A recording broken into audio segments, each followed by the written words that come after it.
তো মাস ২-৩ ধরে হিন্দুদেরকে খুব একটা নির্যাতন করা হচ্ছে না, মানে করা যাচ্ছে না, মানে সুযোগ পাচ্ছে না। এই কারণে এক বাইঞ্চোদ একটা প্ল্যান করছে কি, সে মানে গুম হইছে, এইটা সে মানে প্রচার করবে যে আমি গুম হইছি। তারা এক জায়গা দিয়ে গুম করে আর এক জায়গায় নিয়ে বাইন্ধে রাখছে এবং বলছে যে ইস্কনের বিরুদ্ধে কথা বলবেন না। মানে নাটক ভাই, এত নাটক কেমনে করস তোরা? মানে ইস্কন যদি তোরে তুলে নিয়ে যায় তার তোরে বলবে যে ইস্কনের বিরুদ্ধে কথা বলবেন না, আমরা ইস্কন। কিন্তু এই যে বুদ্ধিটুকু, এটুকু বোঝার ক্ষমতা বাংলাদেশের আপামর জনগণ, যারা বোকাচোদা জনগণ, তাদের নাই। যার কারণে ও এখন ওই জায়গা থেকে এসে যে গল্প বলবে সেটা মানুষ বিশ্বাস করবে।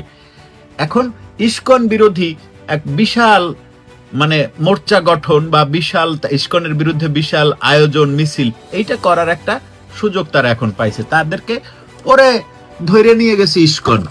আরে ভাই, তোরে ইস্কন যদি ধরে নিয়ে যায় তাহলে তো তারা অন্য কিছু করবে। তুই তো তাদের ধর্মীয় প্রতিপক্ষ, তোর সাথে অন্য কিছু। তোরে ইস্কন কি কারণে ধরবে? তুই কে হে চ্যাটের বাল? তুই কে যে তোরে ইস্কন ধরে নিয়ে যাবে? এবং বাংলাদেশের বলচ্চোদা জনগণ এইটা বুঝবে না যে ওরে ইস্কন ধরে নিয়ে গেছে, তারে একটা কিছু ক্ষতি টতি করবে। ইস্কন ওরে কেন বলবে যে ভাই আপনারা কিন্তু ইস্কনের বিরুদ্ধে কথা বলবেন না? তো ইস্কন কি জানে না যে তুই এই কথা হিসাব আর বাইরে বইলে দিবি? তাহলে ইস্কন তোর এই কথা কইছে।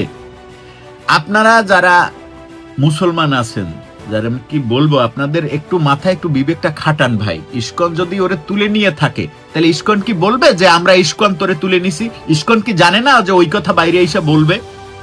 তার মানে কি, এটা হচ্ছে একটা নাটক চোদাইতেছে, একটা নাটকবাজ, একটা এই বুইরা খাটাসটা একটা নাটকবাজ। ওরে ইস্কন তুলে নিয়ে গেছে।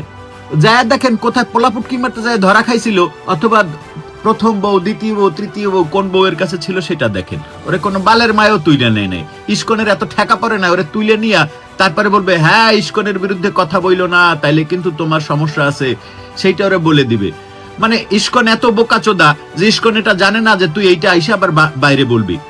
ইস্কন ফিস্কন কিছুই না, এটা হচ্ছে শুধুমাত্র হিন্দুদেরকে বেশ কিছুদিন ধরে, মানে মাস ২-৩ ধরে হিন্দুদের বাড়িঘর পোড়ানো হয় না, হয়তো বা হয়তো ম্যাসিভ ভাবে হিন্দুদের গ্রাম হয়তো জ্বালানো হয় না, হিন্দুদের মন্দির জ্বালানো হয় না।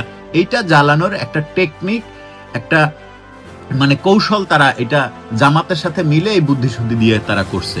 মানে ইস্কন যে তোরে তুলে নিছিল, তোর তো ওখান থেকে বাইর হইয়া আইসা তোর সবার আগে বলা উচিত যে আমাকে কারা মানে গ্রেপ্তার, মানে কারা আমাকে গুম করছিল তাদেরকে বার করেন। এবং দেশের আইন শৃঙ্খলা এখন সর্বোচ্চ পর্যায়ে খুবই উন্নত। তোর আব্বা বসে আছে, তুই তাকে বল যে আব্বা আমাকে বাইর করে দেন, আমার কে তুলে নিয়ে গেছিল। ওরে ইস্কন তুলে নিয়ে গেছে, আবার ইস্কন বলছে হ্যাঁ আমরা ইস্কন তোমাকে তুলে নিয়ে আসলাম, ইস্কনের বিরুদ্ধে কথা বললাম। মানে এইটা কিন্তু বাংলাদেশের যে বোকাচোদারা